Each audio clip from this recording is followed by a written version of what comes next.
31 जनवरी से शुरू होगा संसद सत्र, 1 फरवरी को आएगा आम बजट। बजट प्रक्रिया में आमूल चूल परिवर्तन के एक हिस्से के तौर पर संसदीय मामलों की मंत्रिमंडल समिति ने बजट सत्र 31 जनवरी से शुरू करने और इसके बाद 1 फरवरी को केंद्रीय बजट पेश करने की आज सिफारिश की।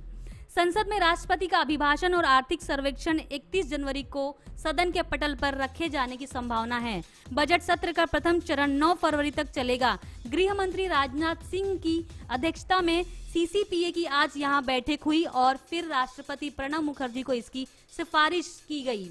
संसदीय मामलों के मंत्री अनंत कुमार, कानून मंत्री रविशंकर प्रसाद और संसदीय मामलों के राज्य मंत्री मुख्तार अब्बास नकवी भी इस बैठक में शामिल हुए। बजट पहले पेश किए जाने का अर्थ ये है कि समूची प्रक्रिया 31 मार्च तक खत्म हो जाएगी और नए वित्त वर्ष के आरंभ से ही व्यय के साथ साथ कर प्रस्ताव तत्काल प्रभावी हो जाएंगे। इससे बेहतर अनुपालन सुनिश्चित हो सकेगा।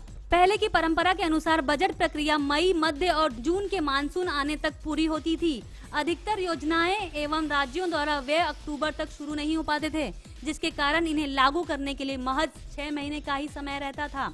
पिछले साल सितंबर में मंत्रिमंडल ने अलग से रेल बजट पेश करने की परंपरा खत्म की। इसे आम बजट में ही समाहित करने का फैसला किया, जिसकी वजह से इसे पेश करने की तारीख पहले करने का निर्णय किया ताकि सरकारी व्यय में तेजी लाकर अर्थव्यवस्था को गति दी जा सके। अभी तक बजट को पारित करने की प्रक्रिया आमतौर पर 2 हिस्सों में होती थी, जो मई के दूसरे या तीसरे सप्ताह तक चलती थी। इसके कारण योजनाओं को लागू करने एवं व्यय की प्रक्रिया प्रभावित होती थी। 31 जनवरी से शुरू होगा संसद सत्र, 1 फरवरी को आएगा आम बजट। बजट प्रक्रिया में आमूल चूल परिवर्तन के एक हिस्से के तौर पर संसदीय मामलों की मंत्रिमंडल समिति ने बजट सत्र 31 जनवरी से शुरू करने और इसके बाद 1 फरवरी को केंद्रीय बजट पेश करने की आज सिफारिश की। संसद में राष्ट्रपति का अभिभाषण और आर्थिक सर्वेक्षण 31 जनवरी को सदन के पटल पर रखे जाने की संभावना है। बजट सत्र का प्रथम चरण 9 फरवरी तक चलेगा। गृह मंत्री राजनाथ सिंह की अध्यक्षता में सीसीपीए की आज यहां बैठक हुई और फिर राष्ट्रपति प्रणब मुखर्जी को इसकी सिफारिश की गई। संसदीय मामलों के मंत्री अनंत कुमार, कानून मंत्री रविशंकर प्रसाद और संसदीय मामलों के राज्य मंत्री मुख्तार अब्बास नकवी भी इस बैठक में शामिल हुए। बजट पहले पेश किए जाने का अर्थ ये है कि समूची प्रक्रिया 31 मार्च तक खत्म हो जाएगी और नए वित्त वर्ष के आरंभ से ही व्यय के साथ साथ कर प्रस्ताव तत्काल प्रभावी हो जाएंगे। इससे बेहतर अनुपालन सुनिश्चित हो सकेगा।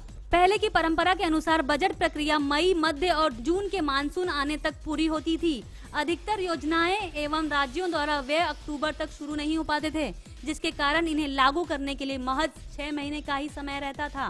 पिछले साल सितंबर में मंत्रिमंडल ने अलग से रेल बजट पेश करने की परंपरा खत्म की। इसे आम बजट में ही समाहित करने का फैसला किया, जिसकी वजह से इसे पेश करने की तारीख पहले करने का निर्णय किया ताकि सरकारी व्यय में तेजी लाकर अर्थव्यवस्था को गति दी जा सके। अभी तक बजट को पारित करने की प्रक्रिया आमतौर पर 2 हिस्सों में होती थी, जो मई के दूसरे या तीसरे सप्ताह तक चलती थी। इसके कारण योजनाओं को लागू करने एवं व्यय की प्रक्रिया प्रभावित होती थी।